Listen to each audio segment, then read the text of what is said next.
Les trous noirs sont probablement parmi les objets les plus mystérieux de l'univers. Bien sûr, si l'on met de côté la matière noire et l'énergie noire, dont la nature demeure encore inconnue. Les physiciens ont l'intuition que percer les secrets des trous noirs pourrait nous rapprocher du fonctionnement le plus fondamental de l'univers. Et ils pensent que cela pourrait peut-être nous fournir des indices non seulement sur la manière dont l'univers est né, mais aussi sur la raison même de son existence. Bonjour à tous!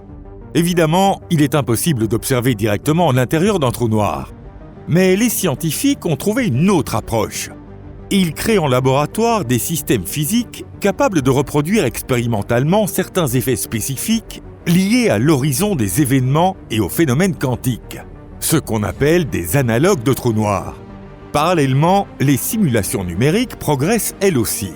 Les superordinateurs, grâce à des algorithmes utilisant notamment l'apprentissage automatique, sont désormais capables de calculer comment la matière, l'espace et le temps se comportent dans des environnements gravitationnels extrêmes.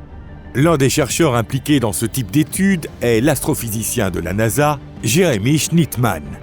Il a conçu un modèle reproduisant de manière physiquement exacte un vol en direction d'un trou noir.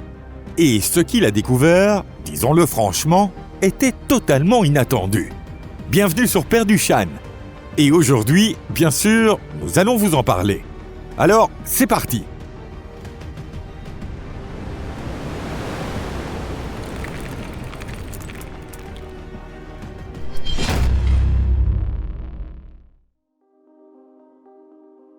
Quand les équations atteignent leurs limites. Alors, en quoi consistait exactement cette expérience ? Le projet ne s'est pas basé sur une formule toute faite ni sur un simple calcul isolé. Il s'agissait de retracer la propagation de la lumière, autrement dit, de faire du ray tracing dans la géométrie de l'espace-temps d'un trou noir, dans des conditions aussi proches que possible que celles d'un trou noir réel, en tenant compte des effets de la relativité générale. Les scientifiques ont modélisé l'espace-temps autour d'un trou noir supermassif ne tournant pas et ont suivi le comportement des rayons lumineux émis par le disque d'accrétion. Le superordinateur de la NASA, Discover, a calculé pas à pas la trajectoire de millions de photons en intégrant les effets de lentilles gravitationnelles, de décalage vers le rouge, de ralentissement du temps et de courbure de l'espace. L'objectif n'était donc pas de produire une image de trou noir. Il s'agissait de déterminer à quoi un trou noir devrait ressembler si, même dans des conditions aussi extrêmes, les lois de la relativité générale continuaient à décrire correctement la réalité. Et c'est précisément cette approche qui a permis de donner l'image d'un domaine où notre géométrie familière de l'espace n'a plus cours et où la réalité observée s'éloigne radicalement de toute intuition. Cette visualisation n'était pas une simple illustration, mais une sorte de test. Un test pour savoir jusqu'où une théorie peut aller, tout en restant rigoureusement dans les limites des mathématiques, avant de devenir incompréhensible. Autrement dit, l'expérimentation par le calcul ne se contente plus de vérifier des équations. Elle commence à interroger les zones que la physique moderne ne sait toujours pas expliquer clairement. Et pourtant, la physique continue bel et bien de chercher à y répondre. Car c'est justement à la limite atteignable par cette simulation, au niveau de la singularité, que commencent les phénomènes les plus fascinants que la relativité générale ne peut plus décrire. Et c'est précisément là que les physiciens théoriciens entrent en scène avec leur propre hypothèse. En ajoutant les effets quantiques aux équations, il se pourrait qu'au lieu d'une fin ou d'un effondrement infini, un rebond apparaisse ou que de nouvelles structures émergent. Dans les zones où la courbure de l'espace-temps devient extrêmement intense, ces modèles commencent à révéler des structures qui ne peuvent plus être décrites dans le cadre des images classiques. Il s'agit d'entités instables, n'ayant plus les formes géométriques familières, mais évoquant plutôt les prémices dynamiques d'un nouvel espace, des bulles de vide possédant une autre manière de mesurer le temps et l'espace et des propriétés radicalement différentes. Du point de vue de la physique classique, un tel comportement semble tout bonnement impossible. La relativité générale ne prévoit pas la naissance d'un nouvel espace. Selon elle, une géométrie existe ou bien elle s'effondre, il n'y a pas d'alternative. Mais dès qu'on tente de relier la gravité aux effets quantiques, cette frontière nette commence peu à peu à se brouiller. Et c'est précisément là que la théorie rejoint de manière inattendue les idées de la cosmologie quantique. Depuis plusieurs décennies déjà, certains avancent que les trous noirs ne seraient pas seulement des effondrements de matière, mais aussi Dans certains cas extrêmes, des processus où naîtrait une nouvelle phase de l'espace-temps, voire un nouvel univers. Ces idées sont longtemps restées purement théoriques, sans réelle représentation virtuelle ni appui concret. Il est essentiel de comprendre que ces modèles ne prétendent pas qu'un nouvel univers se forme à l'intérieur d'un trou noir. Ils ne posent aucune conclusion définitive, ni ne livrent de réponse arrêtée. Ce qu'ils révèlent est bien plus subtil et peut même susciter une certaine inquiétude. Car, poussées jusqu'à leurs limites, les équations cessent de désigner une fin absolue. À la place, elles commencent à tolérer des transitions, des bifurcations et de nouvelles formes d'existence de l'espace-temps. Autrement dit, dans le cadre de la physique contemporaine, un trou noir ne peut plus être considéré comme le simple point final de l'évolution de la matière. Il évoque plutôt un nœud, un point où la structure familière de la réalité ne s'effondre pas entièrement, mais pourrait passer dans un autre état. Et c'est précisément cette suggestion, non pas une preuve, mais un scénario mathématiquement permis, qui rend ces résultats de modélisation si profondément fascinants. L'idée d'une nouvelle naissance. Lorsque les modèles de calcul poussent la gravité jusqu'à des régions extrêmes, des questions autrefois considérées comme presque philosophiques commencent à émerger. À savoir, un trou noir est-il vraiment une fin absolue, ou bien un processus physique encore plus complexe y est-il à l'œuvre? Dans la vision classique, tout semble univoque. L'effondrement de la matière mène à une singularité, un point où les équations perdent tout sens physique. Par exemple, dans le cadre des solutions générales aux équations du champ gravitationnel, plus on approche de la singularité, plus la densité de matière tend vers l'infini, et la courbure de l'espace-temps aussi. Or, en physique réelle, une densité infinie ne peut être mesurée, et une énergie infinie ne peut exister dans un volume fini. Aucun dispositif physique ne peut enregistrer une infinité. L'infini est le signe que le modèle mathématique utilisé pour décrire l'objet physique ne fonctionne plus.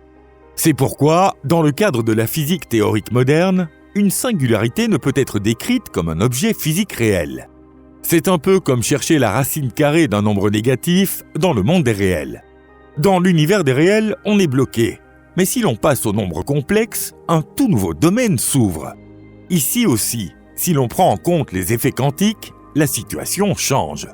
La singularité cesse d'être une fin inéluctable et devient la limite au-delà de laquelle les théories classiques ne sont plus valables. Autrement dit, nous entrons dans le domaine de ce que l'on pourrait appeler une nouvelle naissance. En cosmologie quantique, le scénario selon lequel, dans des conditions extrêmes, le vide pourrait passer à un autre état est discuté depuis de nombreuses années. Ce type de transition est décrit comme une nucléisation et la naissance d'une bulle de vide, c'est-à-dire la formation d'un domaine spatial doté d'une géométrie et d'une métrique différentes. Du point de vue d'un observateur extérieur, tout cela resterait à jamais dissimulé au-delà de l'horizon des événements. Mais à l'intérieur, ces régions pourraient évoluer de façon autonome.